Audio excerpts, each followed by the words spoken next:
It's great if you know it. Awesome. I'm not judged on that, though. I'm judged on how my guys perform, ultimately during the year on Saturdays. But you're judged on how your guys play. If you do it right, you get them to use the meeting time the best of your ability, and then you have to be able to have the lab where it's interactive. I think otherwise it's just me spitting out information and then they go on the field, and I don't think that's how kids learn. I'm excited to be joined today by the offensive line coach at Marshall, Coach Eddy Morrissey. Coach, it's great to have you here, and I'm glad you reached out to be on the show. It's certainly an honor for us. Yes, sir. Great to be a part of it. Thanks for having me, my man. Appreciate you. Coach, you certainly have a pretty colored background here in a lot of places, a lot of experiences. I want to go back to the beginning, though. What is it for you? What's your why that really drove you into coaching? Oh, man, we got to go way back. I'm like a dinosaur. Back in the day, I went to Plymouth State College in New Hampshire. I had a, fifth year where I was doing my student teaching, and I said, I'm going to be around. So I always thought I'd be a high school coach, always thought I'd be a high school coach, do 3 sports, run the weight room. That was my goal, always wanted to do it. And then my last year, like I said, my 5th year when I was student teaching, they hired a new head coach, Don Brown. He came in, and I had reached out. I said, I'm going to do my student teaching, and if you need anybody as a student assistant, I'd love to be around. And he did. I was a quarterback at Plymouth. I was a terrible quarterback. I moved to tight end so I could get on the field a little bit. Below average tight end. And coach says, yeah, you can come, you can work with us as a student assistant. I said, great. He said, yeah, you'll work with me and the DBs. So I was like, man, I don't even know what the DBs do. So I went from always wanting to be a high school coach to make a difference with kids and kind of be a mentor and do all those things, to having a great experience with Coach Brown. And really that just kind of set the ball moving for me. And I actually spent 5 years with the DBs, from grad school to, the part-time positions, which are restricted earnings back in the day. And I did that for, 5 years and kind of bounced around a little bit, but stayed in the college game. So I've been in the college game 25 plus years. And, I've coached DBs, I've coached wideouts, I've coached running backs, I've coached tight ends. And I've been fortunate enough to coach the O-line, which to me is just turned into a passion. I love the group that I coach. Just really just been awesome. But like I was saying to you, I went from high school to the college game, and I've seen it change, no doubt about it. But at the end of the day, you're still around kids, influencing kids and mentoring kids. And that to me is why I got into it in the first place. Looking at learning the game and going back to those early days, and you and I were talking a little bit before we got going here. Obviously today, all kinds of things available for coaches, and they're teaching not only with maybe their own film, some of them aren't even teaching with their film, right? But you have all kinds of opportunity to learn the game today. And as you look back on that time for you, especially from some of your mentors, what were the important lessons you learned along the way that really are part of who you are still as a coach today? I think that's a great question. I think accountability is huge. I mean, I've been around and associated with some really good guys in the game, but being accountable, some of the best advice I ever got was from a former player when I was a graduate assistant at University of Oregon, Max Unger. We came in one day and we were talking and basically just brought up honesty and being honest and having a direct conversation. And that stuck with me. And that was back in 2007, 2008. And it really just stuck with me on being honest. Now, sometimes I'm a little bit over the top honest. I'm not afraid to have a difficult conversation. I've kind of changed my tone with it, especially with the world we're living in and just kids in general, but it's still the same message. And I think if you're direct and you're honest, the kids want that from you. And to me, that's everything. And you got to hold kids accountable at the same time holding yourself accountable. So I would say accountability and really just being yourself. There are so many different ways to coach, so many ways to teach, which is the same. Teaching is coaching, coaching is teaching. And I've been a teacher / educator for 25 plus years, and I've been around some great people, and I've seen different ways to do it. But some of the things that constantly come back is being accountable, and that just means showing up, doing the job, showing up on time, doing what's asked you, and doing it to the best of your ability. And that's being accountable. To me, I think that's everything. I'm accountable to the head coach. I'm accountable to my group. I'm accountable to myself.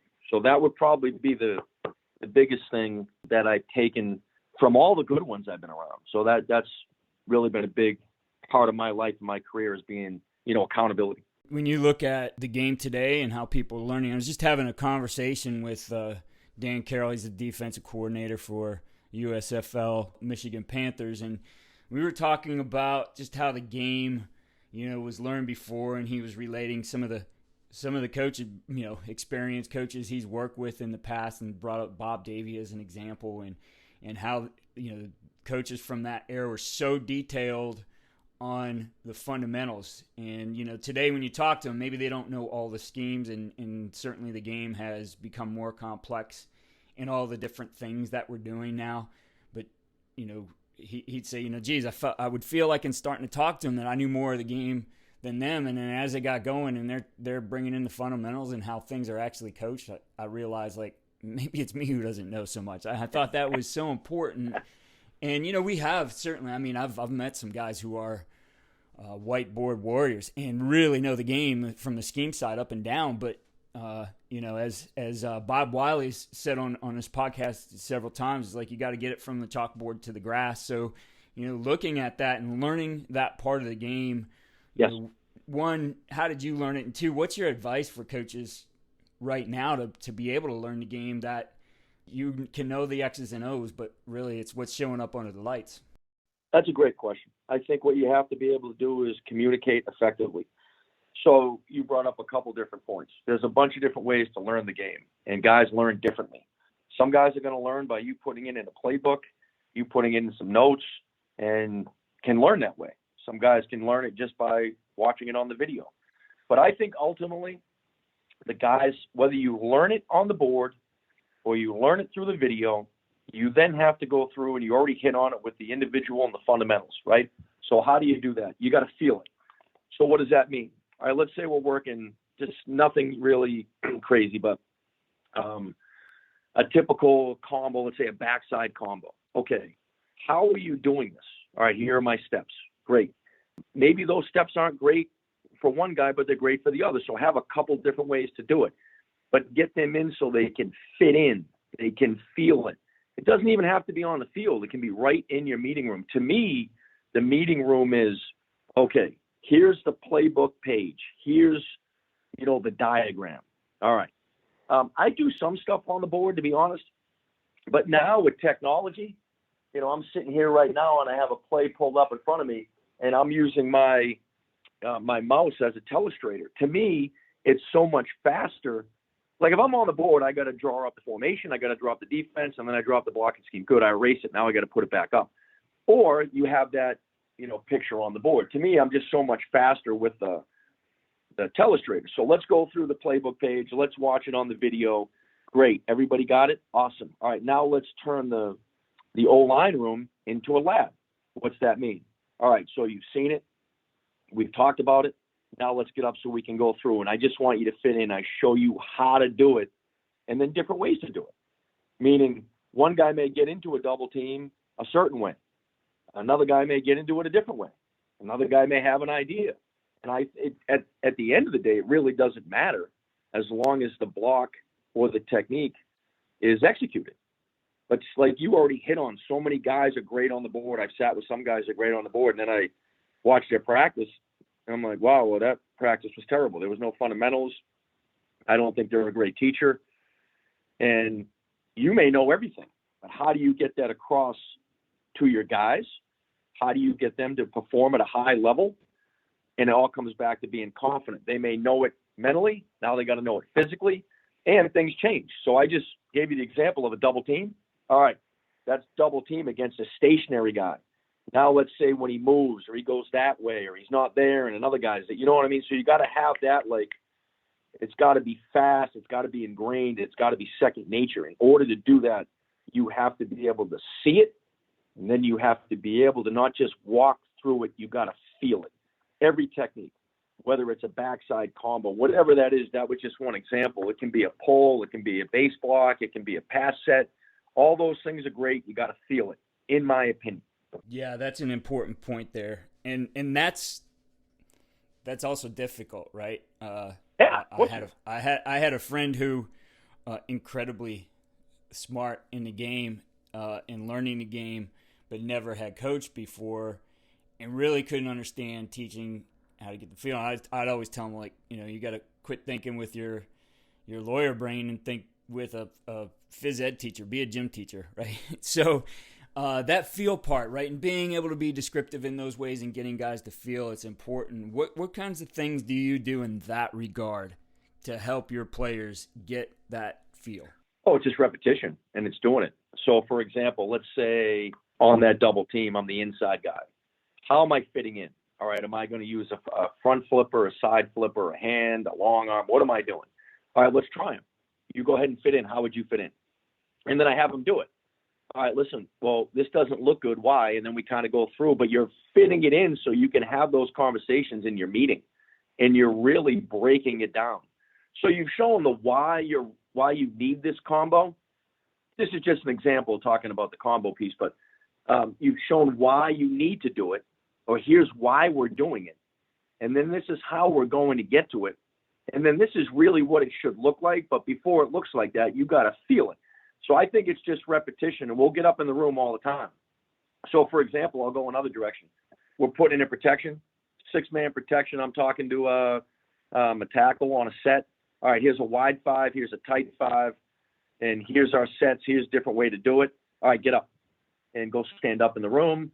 Just give me another guy up, be a 5 technique. And our room's a little bit tighter, so I may just have the guy still sitting in his chair, and the tackle just made one guy a tight 5, moved a little bit, made the next guy a wide 5, however you want to do it.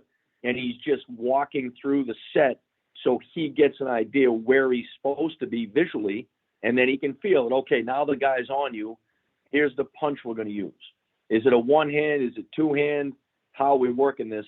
What do you think would work? And they just get confident doing that. So I think before you go on the field and you start, all right, we got to do this, we got to do that, blah, blah, blah, blah, blah, running around fast, you got to break it down in the meeting so they get some confidence.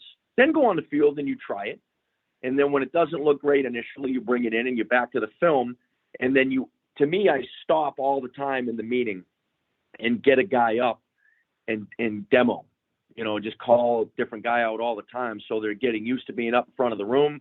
They're getting used to talking about a technique, why we use the technique, when do we use the technique, fundamentally, what's important about this, and then walk me through it. And they take me through it. And then I put all right, what if you had this guy here? What if you had that guy there? No, I don't like that. You do this, do it again. And just kind of going through. And it makes the meeting flow as well. And it's not just me up there, just spitting out info, blah, blah, blah, blah, blah. And they hear some of it, not all of it. And then you go out in the field and they can't process it. So sometimes you can just overload kids with info. And I think the more you can make it into an interactive meeting is important to me. And I think that's my classroom. That's my lab. And then when you get out on the field, that's where you're trying to perform. That's your stage. But before you get on the stage, you got to have many, many dress rehearsals. And I think that's when you got to use your meeting room where it's comfortable. Meeting room's got to be comfortable. It's got to be like those guys live in there. But it takes a while to get that, where those guys are comfortable. But to me, like I just said to you, the meeting room is the classroom/lab. That's where it all happens. And ultimately, you want to perform at a high level on the stage, which is the game field.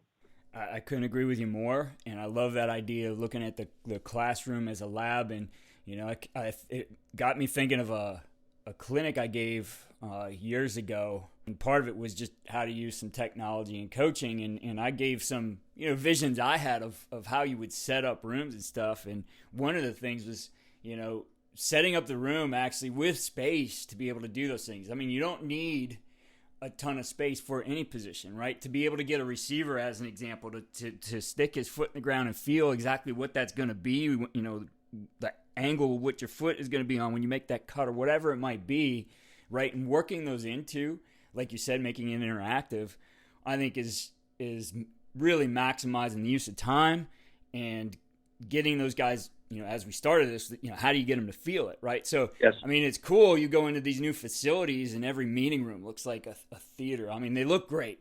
Mm-hmm. But then when you start to think about the ability to do those things, well, shoot, some of those rooms don't even have space that you get up and do that, right? That I think that's a great way of looking at it as this is my lab and setting it up, right, to be able to do those things.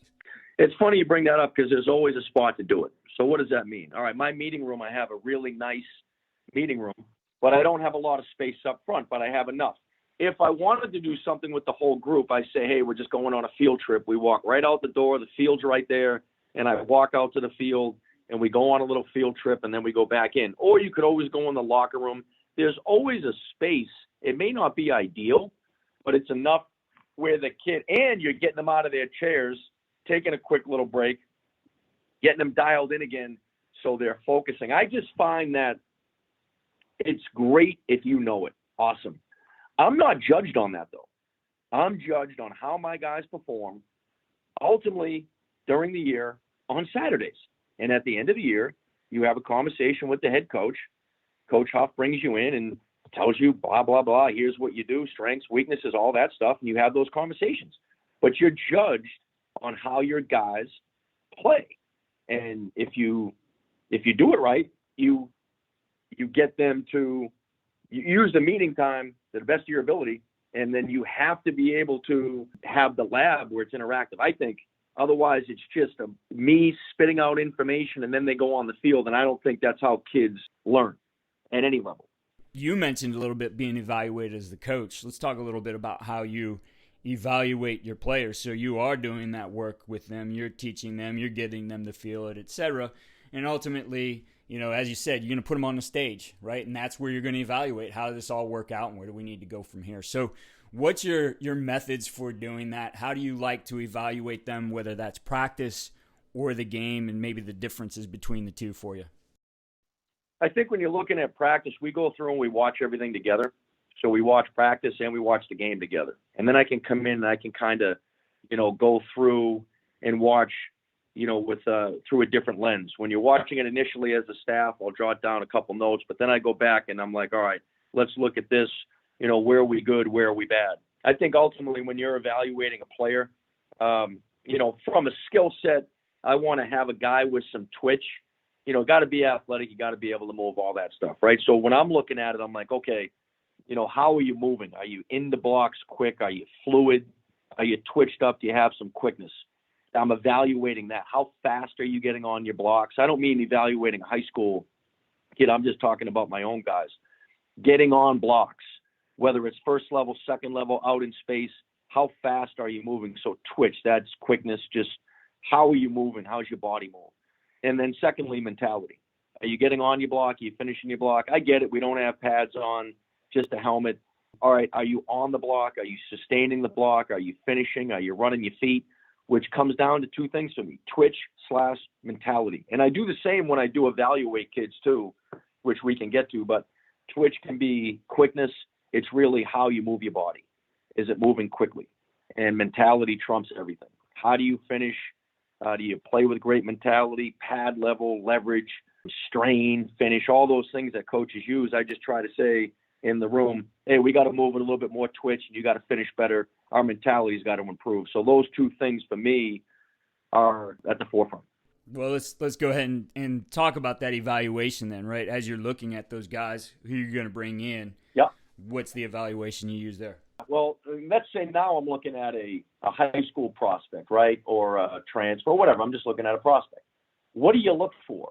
And I think it can be great. I want this, this guy to be such and such height, weight, all this stuff. And you have to go through, and maybe you have some of your measurables. That's fine. Well, the head coach usually sets, this is what I'm looking for, and then you meet with the recruiting staff, or if you're at a smaller level and you don't have it, you just got to come up with your own plan. So what's your plan? All right. So when I'm evaluating guys, I'm going to throw your film on, and I want to, again, it goes back to like we were just talking about, how do you move? Can you get into your stance, right? Can you bend a little bit? How do you move? Body movement. So are you flexible? Can you bend? Can you get down? All right. Now, getting out of your stance, how do you get out of it? You stand straight up. Are you a knee bender? Are you a waist bender? Are you all hunched over? Okay. Now, some of that is you just may not be strong enough. So you can't just execute on that. He may just be weak in his core. Well, a lot of people can strengthen their core. So you can't just throw a kid out off of that. In my opinion, you can do whatever you want, but I would look at it and be like, all right, he may be a little bit stiff, but he does have a little bit of quickness. He just may not be strong in the core. Let's keep watching. All right. Right off the bat, I look at the mentality. All right, he doesn't finish. He doesn't strain. It's not a kid for me. I'm not going to be able to coach this kid. I don't like his finish. All right. Now, with that said, sometimes this is just film review. Sometimes you're going to come across a kid that you have at camp, and he may move really, really well. Okay, great. Now we got to figure out if he has that mentality. So you put him through your drill progression in camp, you know, the lot of drills that you have. And then there's ways to find out, is he tough? Will he finish? How does he respond to you coaching him? Make him do the drill again, all that stuff. And then you can kind of get a feel for it. But I think if you really want to see him finish, you got to watch the film. And if you can see the kid play live, that's the best piece. You can really see him finish. You can see him in the individual before he starts in the game. You can see him around his teammates. And then you can see him compete during the game, not just the good plays, all plays. But if you were to pin it down and say, what do you look for? I look for athleticism, which goes back to twitch, which I talked to you about, and mentality. I think mentality trumps everything. Now, does that mean that you can take a bunch of guys that can't move, but they're tough? No, because in today's game, you're going to get beat because the defenses are so athletic. And if my guys were really, really athletic, they'd probably be on the D line. And everybody knows the last stop on a bus stop is the O-line. It's the last stop. Everybody knows that. It's a great stop, but it's the last stop. So when you're at that stop, you still want to be athletic. Now, I will sacrifice a little bit of athleticism and quickness and flexibility and all that if the kid just has tremendous mentality, loves the game, is tough. And those things are hard to find out too now. You got to do your homework. You got to ask the right questions. And you got to constantly have conversations with these kids. You know, tell me about your favorite run play. Talk to me about a favorite protection. You know, you find out when you're having a conversation, which, you know, you can find out what makes the kid tick. But to me, those are the two most important, getting to know the kid. But initially, if you don't even know him and you're looking at the film, you know, how tall, what's he weigh? Let's watch the film. And then I have my things that I look for, like I was just talking about. Athleticism, you know, is he able to, you know, get on blocks, stay on blocks? How does this kid finish? I think that's so important when you're evaluating a kid. Is the kid tough, and can he finish? You mentioned the mentality, the toughness, and, sure. And certainly that's the foundation you want coming into your room as you start to work with these guys. And it's a big part of this is mindset. And I really believe that starts with the coach and his approach to it. So what's the mindset that you bring to the game as a coach? That's a great question. The mindset I bring is, all right, so we're up front. We're in the trenches. We go against the D-line every day, whether you're in pads, no pads, you're just going against, I mean, we're the front line, right? So how tough are you? How physical are you? And you have to demand that. So I would say I'm a demanding coach, but I'm fair and I'm honest. And sometimes I'm honest to a fault. I'm just over the top honest. You're always going to know where you stand. But I also think you can demand and also be fair. You can demand without being demeaning. Like I don't think you can go out. Like there's going to be many times you talk about it all the time. Hear, okay, what I'm saying, not how I'm saying it. I'm going to critique you, all right? I'm critiquing the performance, okay, not the performer. So if I am on you about a block, it's not because it's not personal. I never make it personal. And sometimes I think that gets lost because that's what the kids hear. And I think, let's say you're on a kid pretty good one day and you're hard on him. I do think you have to get with that kid, you know, right after practice. I think you just got to, whether you throw your arm around him, you just have a joke with him. But we got a great room, and we talk about 5 strong. It's not a motto. It's not a slogan. It's a way of life. When you wake up in the morning, who are you? Wake up in the morning, make your bed, attack the day, have a positive attitude, work hard, compete, have discipline in your life, and all those things will lead to success if you do them over and over and over again. But that's who we are, and it's not a slogan. It may sound like that, but at the end of the day, that's who you are. Whether I was at X school or I'm at this school now, it doesn't matter at the level. 5 guys doing the same thing over and over again, belief in one another, brotherhood, whatever you want to call it. I just feel like that's the group within the, that group within the team are 5 guys. So we go by 5 strong, but it's a way of life, not some slogan. And Coach, you're also a leader. You got to lead that group of young men. Yep. And bring them to their ability to have success on game day and push some of those guys along, really all those guys along, to be leaders as well. So how would you describe yourself as a leader, and how does that translate to what your players are going to pick up on as an example for them to be able to go out and lead their teammates?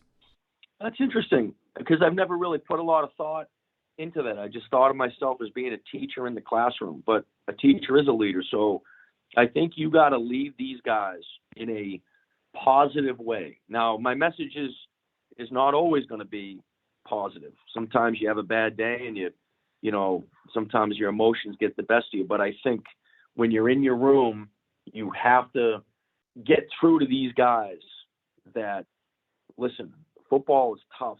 Life is tough. Nothing is handed to you. And I think you got to be yourself.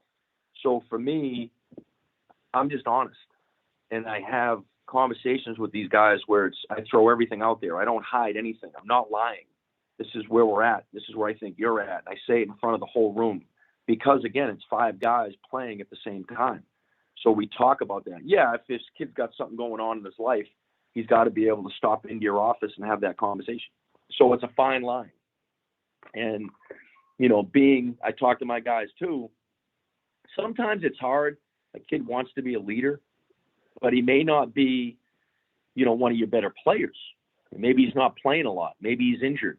And it's hard, because sometimes your best leaders are the people that are going to listen to you, if you're playing, you tend to be more of a leader. But I still think anybody can lead. You don't have to be the best player. It just kind of happens that way naturally. But I think the more you can talk to these guys about, listen, you're going to have to make some tough decisions within the group, and you're not always going to be liked. Being a leader can be a lonely place. It's not about likes. It's not about, who agrees with me. It's not about, how many friends can I have? I want everybody to like me. Well, that's not life. It's not how it is. So go about your business and try to just be honest and upfront at all times. And I think if you can do that with yourself and within your group, the guys are going to respect you. I think some guys go in too and they demand respect, and I think that's crap. It's going to happen when the kids know you. I coach hard, right? And there's no doubt about it. But I'm going to say this to you. The kids need to know, this is everywhere. The kids need to know that you care about them. When they know that you care about them, then they'll work hard for you. That's it. But they have to know it. It can't just be lip service. They got to know that you genuinely care about them and what can you do for them. My whole thing is, I don't care what year you are, who is the best player, that's who's playing. Period. Doesn't matter. Whoever is the best is playing. That's it. It doesn't matter if you're a senior, you're a freshman. And I think when you have these conversations with them and you're honest and you're upfront and you're direct, they may not always like what you're telling them. This is a hard thing for me to hear. But I think they respect you for being honest with them, and they know you care about them and you have their back. That's going to make them better. Initially, they may not like you for it at all. They may be, pissed when they leave the room, but they will respect you for that. I mean, I have some players that have played for me that I'm sure that guy was, I'm not watch my mouth, but that guy was, tough, blah, blah, blah. I get it. Okay. Maybe, but I was always honest with you. And I think that's a big part of it. Honesty, upfront, always having direct and honest conversations with these kids. Yeah, I think that's such a key to this. I laugh all the time, social media, it's good and bad, but I'll see those, guys inevitably, they'll find a clip of somebody coaching a player hard in a game, in practice, wherever, and find that as validation of, see, this is how they do it at this level. See, that's hard coaching. But what's left out of the context is, we don't know, though. What did that guy do to build that rapport, to be able to get him to that place where he felt comfortable really laying into him and maybe being emotional, but that guy being able to walk away with the positives and get better from it? Well, it's funny you say that, because I think that happens all the time. Like, people will come and be like, oh, you're really hard on him. I'm like, how do you know? You're not in my meeting. You don't see how I treat them in my meeting. You don't see the conversations we have in the meeting. You don't hear what we talk about in our meeting. You just happen to see on the field. And I'm loud on the field. I mean, okay, I'm loud. So what? I'm not demeaning them. You don't hear everything. And I think sometimes people just judge somebody so fast. It's like, you don't have any idea what that kid's going through, the relationship I have with that kid. And it's more than just teaching. All right, if I'm in a classroom and I teach, well, then I'm done. The next class comes in. Well, these are my guys. These are my 25 guys that are in my room I'm responsible for, on and off the field, academically, socially. I mean, I'm responsible for them, and I'm setting the tone for the room. So what is your mindset? What is the tone of the room? Who do you want to be? And that's what we talk about all the time. That's why I say 5 Strong is not, something you just break down on. It's not lip service, and it takes time. It does not happen overnight. You have to be demanding. You have to be fair, but you're so right on. So many people get, they judge you right off the bat. And it's like, no, you don't have any idea what this kid's going through and the relationship I have with the kid. So you can judge me. I don't care. You can. You don't know me. You have no idea who I am in my meeting room. That's the thing. They just see you on the field in the public. They don't see you in the meeting.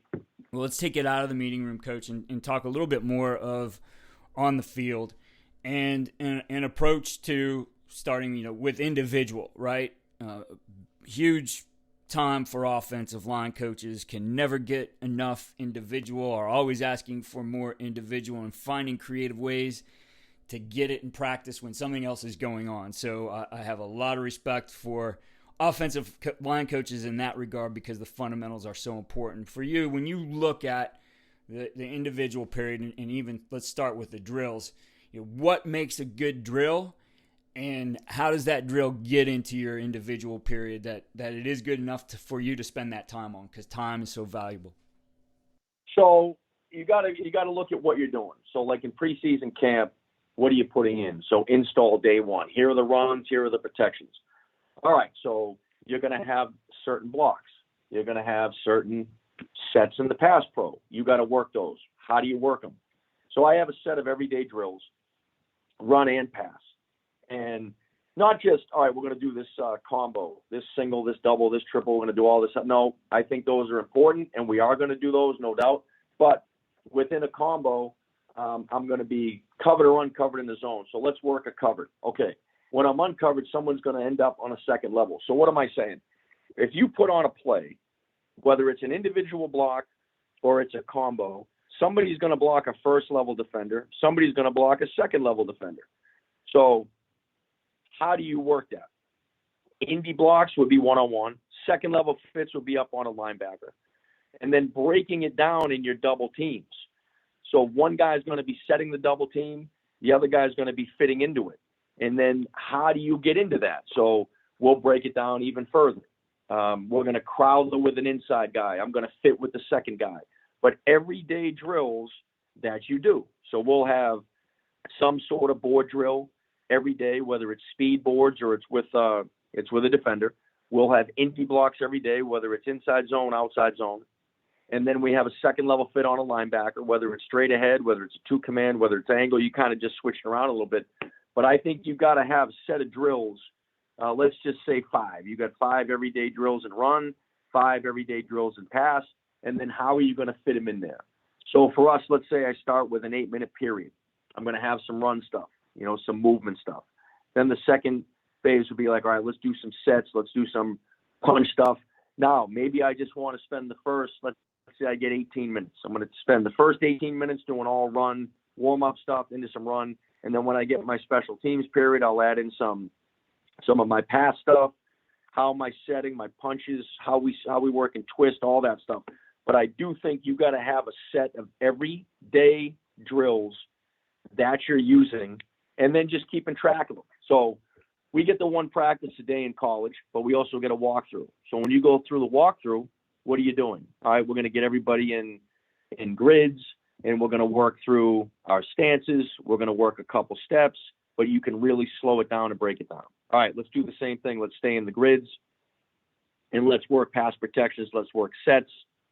Let's work an aggressive set. Let's work a one set. Let's work a two set. All different footwork within the sets. Redirects, all that stuff.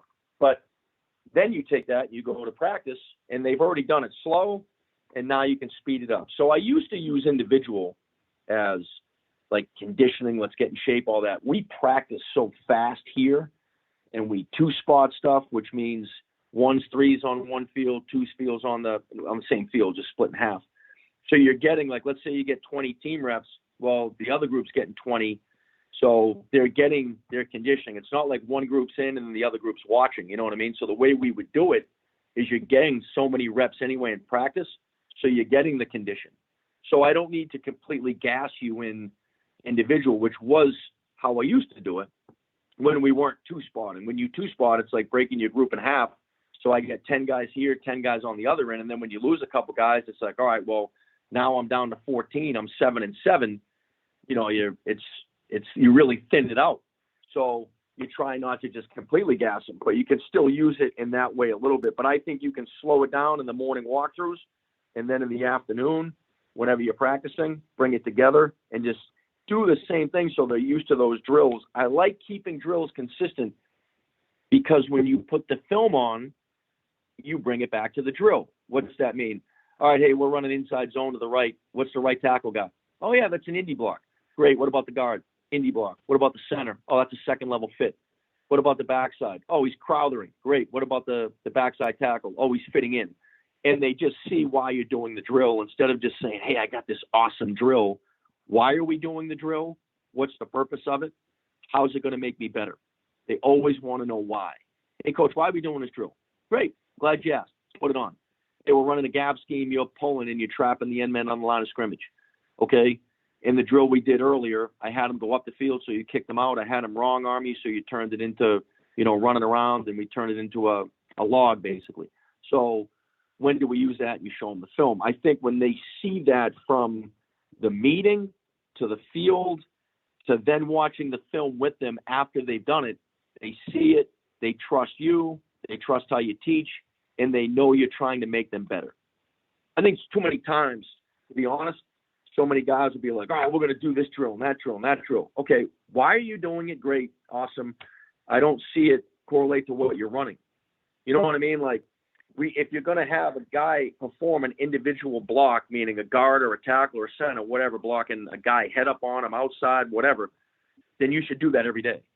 If you're going to work a combo, you should work that combo every day, but break it down, not just run the combo. So I think we get so many team reps that I can get all the combos done. Now I can really break it down in my individual. So I try to do everyday drills so we can continue to get better fundamentally. So when you put the tape on, you say, yeah, they are fundamentally sound. They go to the right people, yes, but they also are fundamental, and they're really good in their technique. And I think you brought it up earlier. Fundamentally is really where it's at. You have to be a good teacher to get them technically sound and fundamentally sound. Coach, you hit on it a little bit as you were talking about those drills and how they relate to the film and just using that, that language that you've created, both for the drill and then what it looks like on film. Talk to us a little bit about the way that you do that and how you look at, your buzzwords, your coaching cues, the language that you're going to use over and over too that helps give your players consistency. I think that's kind of hard. Like I'm thinking about it like just a typical drill. So if we're going to go on Indy block, I got to talk about the aiming point. What's the aiming point? I used to be All right, well, we're going play side number. All right, we're going backside number. But if you just operate like inside blocks where inside V, outside V screws, for me, I'd be like, all right, down, we're going inside V, inside zone, inside V. And then you go through it. Not reload it. Hey, what were you thinking here? What did you feel here? Oh, I went too far. All right, we're working a pass set. And you're setting on not even a 3 technique. It could be a center guard or a tackle, and you have a defender outside of you. All right, is he tight or is he wide? All right, let's work the sets. And I'll go right down the line, and I try to make it fast. So let's say I'm going right down the line. I start with the left tackle. I'm on the left side. All right, move. And he sets, and then I go right to make him hold it. Move. Set kind of sets. All right, break. Then I go to the guard. Move. And then I get him going, and then I go to the center. So we're kind of going fast. Then I'll come back, and I'll say, all right, what did you feel once we've gone through it? I'll say, what did you feel, when you were setting on that guy? Oh, I went too far. And then I can go to the next guy, then the next guy. And it's kind of fast, and you're going through it, but you're also filming it. So for me, I just want to be on cues that they're going to use. So how does that come into play? Talking about your aiming points, talking about like a run block, what's important, knee drive. So talk about running your feet, keeping your feet alive, never stopping your feet. And then they'll see it on film. Then you constantly, maybe that day, I guess it's my buzzwords may change. So like not change, but let's say one guy struggling, he constantly stops his feet on contact. Hey, all day today, I'm just going to be talking feet, not just finish. I'm just talking about your feet. Sometimes my guys get stalemated in the block. All right, how do we do that? Well, we got to reset our hands and we got to drop our butt, but it all comes back to your feet. All right, pass sets. You're going way too wide. You got to stay inside out. So I'm just going to talk to you about near V all day. Hey, set to the spot, inside V though, inside V. Stay inside out, you're going too far. Just things like that. Launch point of the quarterback. Where's the quarterback throwing from? All right, hey, launch point, man. Launch point went way too far. Set line's too far. Just things like that. And I think you can kind of come up with your own buzzwords. But for me, it's feet, finish, feet, finish, and then the aiming points. But be specific with your aiming points, because sometimes you're like, all right, I want to get on the outside number, backside hand on the string. That's just too long for me. It's, hey, get on the inside V. Hey, backside hand, you have help? Yeah, get on the middle of the man. Do you not have help? No, I didn't have help. Get it on the sternum. You just went too far. So tighten up your footwork. We were just talking about that yesterday. Tighten up your footwork. And then I said, sometimes I don't think you guys know what I mean. Let me pull this up. Hey, did you see this play? See the 3 technique? See how tight he is? Where do you think he might go? Oh, inside. What did you do? Went too far. Tighten up your footwork. So things like that may just help the kid. And you might have to change it for each kid. But I think the more you can just kind of not just be direct with them, but fast, but to the point, and then have the conversation on the sideline if you have a break during it. I don't want to have long-winded conversations during Indy and during practice. I think it's a colossal waste of time. Well, and you don't have time for that on game day either, right? So you might as well learn to be efficient there. But Thank you. I really like how you've taken, you talked about everyday drills and the fundamentals and how they have to show up on film. And I think things need to be prescriptive, but in setting up the framework of here's how we do it, and then your language along with it and how you can get them to focus on different things, your everyday stuff does become prescriptive in being able to say V, or as you were saying, feet, and being able to focus on those different things that help those guys get better in whatever little aspect of that they need to improve on. Yeah, each guy may be a little bit different. Like maybe I'm going a little bit too far in my reach block. Maybe my aiming point's too far inside. I got to go a little bit further. But each guy is going to be a little bit different. And I think you can give them a cue to hit on for that day. Hey, you're not getting there with your backside hand. Hey, your second step in the ground was really slow. You just got to get it in there. Your steps are really long. When you set, you're not staying square. And then here's why you got to stay square, but you're not square. So then when you're working with them during the day, it's, hey, you didn't stay square. Get square. Nope, you're not square. Hey, go back and just give me it again. And sometimes they think they are, but they're not. So it's little nuances that you deal with the kid. And each kid's different. Each kid is different. It's no different than a stance. It's the same thing. Not everybody's in the same stance. They may be in a 2-point to 3-point the same, but every body is different. Yeah, absolutely. Well, Coach, incredible stuff you shared with us here today, and I appreciate the detail. And appreciate you, brother. To wrap things up, to look at what you do as a coach and say, you know what, here's the one thing that I do. This is so important. This really gives my players the winning edge? What's that one thing you do as a coach? I just think it's who we are. It's 5 strong. I think that's the winning edge for us because it encompasses so many things. I'd like to take credit for that, but I can't. Brian Bacucci, who's the best O-line coach I've ever been around. I was with him at Northeastern and UMass. Just a tremendous football coach, great mind. He started 5 strong when he had the O-line at UMass, and I was coaching the running backs. But to me, that's everything. 5 strong is everything. That's the group. So that would be the most important thing. And that's everything now. Like, so many people hear that and be like, oh, that's a slogan. It's like, great, awesome. It's a slogan. No, it's not. It's not a slogan. It's how we live our life. If you were sitting in my meeting and I walk in and I said, all right, let's go. Everybody start the meeting. We start with a Pledge of Allegiance.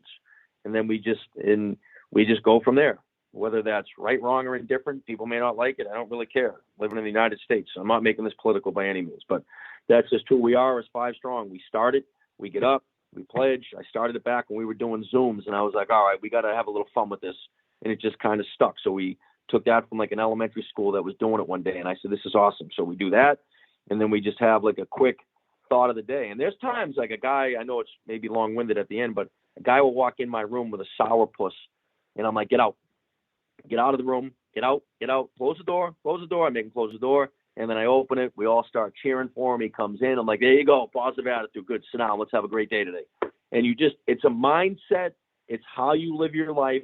That's why when I say 5 strong, I think it encompasses everything with my guys, because you're playing with 5 guys, and you're only as good as the weakest guy.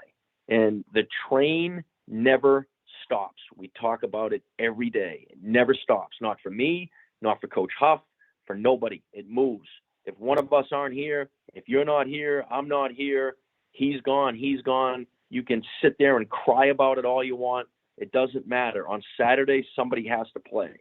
So you better have guys, the next man up. The train doesn't stop, but that all goes back to how we live our lives in the room, and it's 5 strong mentality. That's, to me, that's everything within the group, which is a lot, but it's everything. For our listeners out there, you guys can connect with Coach Morrissey on Twitter. It's at Coach E. Morrissey. I'll put that in the show notes. And he recruits Akron, Cleveland, Youngstown, Pittsburgh, Philly, New Jersey, Mass, and Connecticut. So be sure to get a hold of him if you got some of those guys that fit those descriptions that he talked about. Coach, I certainly appreciate the time here. I know we're all excited for the 2022 season, so best of luck to you and the Herd in 2022. Appreciate you. Thanks for having me on. Let's stay in touch. And thanks so much for your time. And go Herd.